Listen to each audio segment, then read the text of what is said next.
యూకేకి education వెళ్దాం అనుకున్న స్టూడెంట్స్కి ఒక బిగ్ అలర్ట్.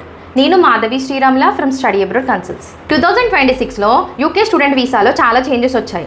ఇప్పుడు ఓన్లీ అడ్మిషన్ వస్తే సరిపోదు. ఈ కొత్త రూల్స్ వల్ల ఇండియన్ స్టూడెంట్స్ ఎలా ఇంపాక్ట్ అవబోతున్నారో తెలుసుకుందాం. యూనివర్సిటీ ర్యాంకింగ్ చెక్ చేయడానికి యూకే గవర్నమెంట్ కొత్తగా ర్యాక్ సిస్టమ్ తీసుకొచ్చింది. RAG means red, amber, green. ఎలా అంటే visa refusal rate, student enrolment rate, course completion rate, ఈ 3 పాయింట్స్ని బేస్ చేసుకొని యూనివర్సిటీ రేటింగ్ ఇస్తుంది. యూనివర్సిటీ సెలెక్షన్ అనేది చాలా ఇంపార్టెంట్.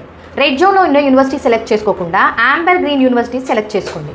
స్టూడెంట్ వీసా ఫీ పెరిగింది, inside and outside living funds కూడా పెరిగాయి. ఫైనాన్షియల్ ప్లానింగ్ అనేది స్ట్రాంగ్గా ఉండాలి. సింపుల్గా అప్లై చేస్తే సరిపోదు, స్మార్ట్గా అప్లై చేయాలి.